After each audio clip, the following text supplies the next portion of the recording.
Judy Baca by Karen Ramirez. Introduction. Since the 1970s, Mexican-American artist Judy Baca has created works of art that are based on the values of a diverse community. This community includes the homeless and working poor, racial minorities, new immigrant communities, women, and the elderly. One of her defining contributions has been her collaboration with communities to involve them in the creation of public art that represents their collective voice. It is Judy's belief that bringing enough people together can change the world. Her artistic vision has led her to be an artist, an educator, and an activist. Through her work with at-risk youth and other young people, Judy continues to pass on her vision of art as a means of change. Chapter 1. Mexican-American Beginnings. Judy Baca may have been born in the United States, but she is a Chicana. A Chicana is a woman of Mexican-American heritage. This background has influenced and shaped Judy's artwork, and the story of how her family came to the United States is one that many Mexican-Americans share.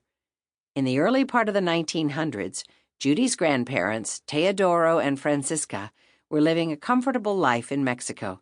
Teodoro was a business owner with a young family to support. But in 1910, the Mexican Revolution brought political and social unrest. One of the driving forces behind the Mexican Revolution was the extreme poverty that many Mexicans faced. In fact, some leaders of the revolution thought people who had more money should be required to sacrifice some of their wealth. This was also expected of people such as Judy's grandparents, who were modestly wealthy.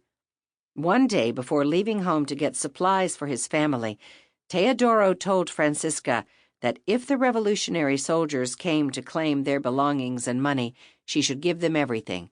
He believed it was too dangerous to try to argue with them or fight them. Sure enough, while Teodoro was away, the soldiers came and took everything from the family. However, Francisca was very clever. She took some of the family's money and put it in an old pitcher that she hoped the soldiers wouldn't want.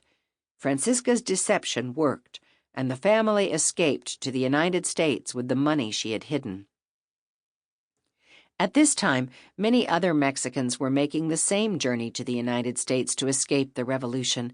These immigrants usually settled in places where they could easily find work.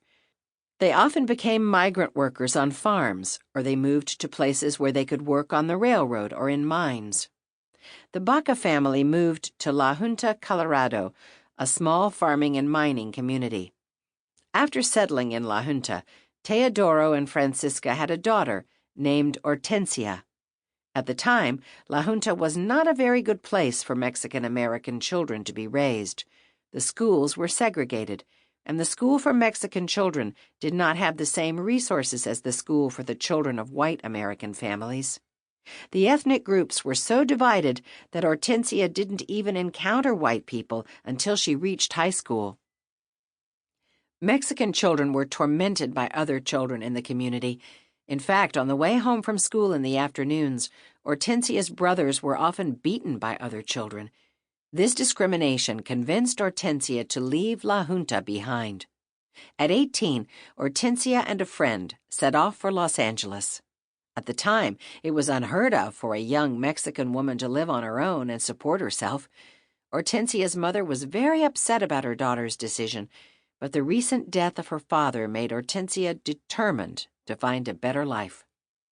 By the time Hortensia arrived in Los Angeles, World War II was nearly over. Many women had gone into the factories to work when the men left for war to become soldiers. This situation enabled Hortensia to find a job in a tire factory, which helped her begin a new life on her own.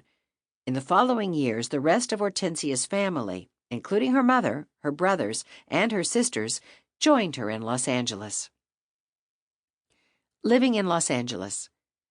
While Hortensia was living in Los Angeles, she met a soldier who was stationed there. Over time, they developed a relationship, but unfortunately, he moved away before learning that Hortensia was pregnant with their child. On September 20th, 1946, Judy was born. She was raised in a small one-bedroom apartment in a Los Angeles neighborhood called Watts. Al- Sample complete. Ready to continue?